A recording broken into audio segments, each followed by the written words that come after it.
SRKP government college से किशनगढ़ से मैं डॉक्टर कमलेश प्रीतवानी। बच्चों, आज के इस लेक्चर में आपका स्वागत करती हूँ। बीकॉम पार्ट सेकंड ईयर के final accounts including managerial remuneration को हम देख रहे हैं, उसके पार्ट 6 की और आज हम बढ़ते हैं। सीलिंग लिमिट्स की बात हमने की थी कि रेमुनरेशन जो है उनके पास में कितना प्रॉफिट है उसके अकॉर्डिंग जो है उन्हें रेमुनरेशन मैनेजरियल रेमुनरेशन दिया जाता है। तो यहाँ पर हम ये देख रहे हैं कि किसी फाइनेंशियल ईयर में करेंसी ऑफ टेन्योर कितना होगा मैनेजरियल पर्सन का by salary, dearness allowance, perquisites and any other allowances. उनको टोटल अमाउंट जो है टोटल मिला करके परक्विजिट्स, डीए और सैलरी मिला करके उन्हें कितना पैसा दिया जा सकता है। तो ceiling limit 24 lakh per annum की हो सकती है और वो 2 लाख पर मंथ की होगी। तो वो सीलिंग मैंने आपको बताई थी, फिर से उसी को आगे हम कंटिन्यू करते हुए देख रहे हैं। जो आपने पहले हम देख चुके हैं कि इफेक्टिव कैपिटल के बेस पे अगर देखते हैं तो अगर 1 करोड़ से कम है तो 75,000 तक का, और 1 करोड़ से ज़्यादा है 5 करोड़ तक की है तो 1 लाख, 5 करोड़ से ज़्यादा है और लेकिन 25 करोड़ से कम है तो 1,25,000 और 25 करोड़ से ज़्यादा 50 करोड़ तक 1.5 लाख, 50 करोड़ से 100 करोड़ तक की कंपनी की इफेक्टिव कैपिटल है तो 1,75,000 और 100 करोड़ से ज़्यादा की पूंजी वाली कंपनी है तो उनको 2 लाख तक का मैनेजरियल रेमुनरेशन अलाउड है कि वो अपने मैनेजर को मैनेजरियल रेमुनरेशन दे सकते हैं। लेकिन इसके पीछे कुछ कंडीशंस जो पूरी करनी होगी वो इस लेक्चर में आज हम समझ रहे हैं कि उनको इस पेमेंट को जो रेमुनरेशन उन्हें जो देना है उसके लिए एक रेजोल्यूशन पास करना होगा। एक रेमुनरेशन कमेटी बनेगी और रेजोल्यूशन पास करेगी कि कितना जो है रेमुनरेशन दिया जाना चाहिए। The company has not made any default any in repayment of any of its debts. लेकिन ये जरूरी है कि उनके पास में उनकी जो ऋण है उनको उनमें किसी प्रकार का फॉल्ट नहीं आना चाहिए।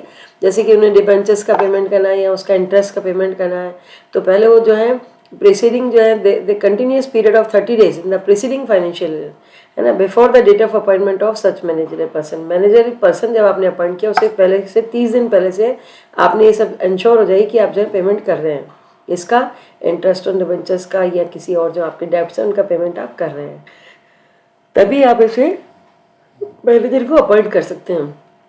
A special resolution has been passed at the general meeting of the company।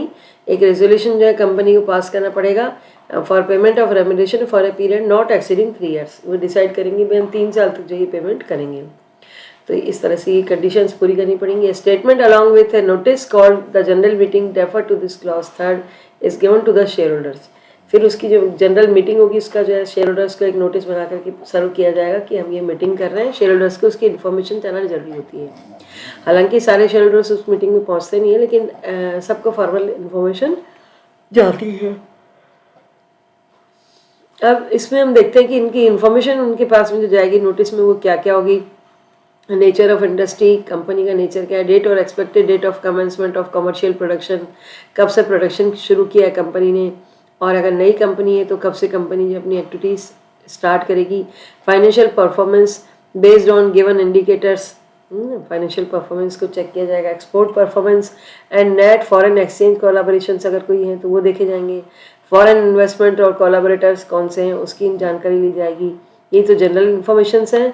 और इन्फॉर्मेशंस अबाउट द अपॉइंटी, आप नए व्यक्ति को अपॉइंट कर रहे हैं जिसको मैनेजर बनाने के लिए, तो उनकी बैकग्राउंड डिटेल्स देखी जाएगी। उनका पास्ट नॉमिनेशन क्या था वो भी ये चेक करेगी कमेटी, और रिकॉग्निशन उनके क्या थे, उनके अवार्ड्स क्या हैं, वो आदमी जो है मैनेजर बनने के लायक भी है कि नहीं है, इसको आप इतना पैसा दे रहे हैं तो देखना होगा।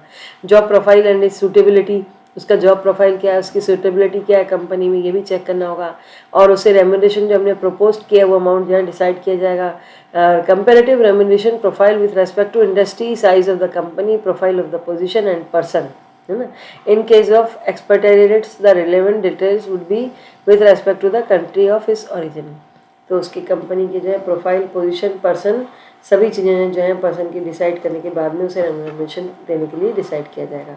अदर इन्फॉर्मेशन जैसे रीजंस ऑफ लॉस, अगर मान लीजिए आपके पास नए डिकेट प्रॉफिट्स हैं तो ये इन्फॉर्मेशन दी जाएगी कि लॉस क्यों हुए, कहाँ से हुए, कैसे हुए। स्टेप्स टेकन और proposed to be taken for improvement, और उसके लिए हम जो है अगर लॉसेज हुए, नेगेटिव प्रॉफिट्स है तो उनके लिए हमने क्या स्टेप्स जो है आगे फॉलो करने वाले हैं। Expected increase in productivity and profits in measurable terms, है ना, कौन सी एक्टिविटीज़ कंपनी की प्रोडक्शन बढ़ाने के लिए होगी या प्रॉफिट्स के लिए होगी, इनके लिए भी इसमें डिसाइड किया जाएगा। धन्यवाद।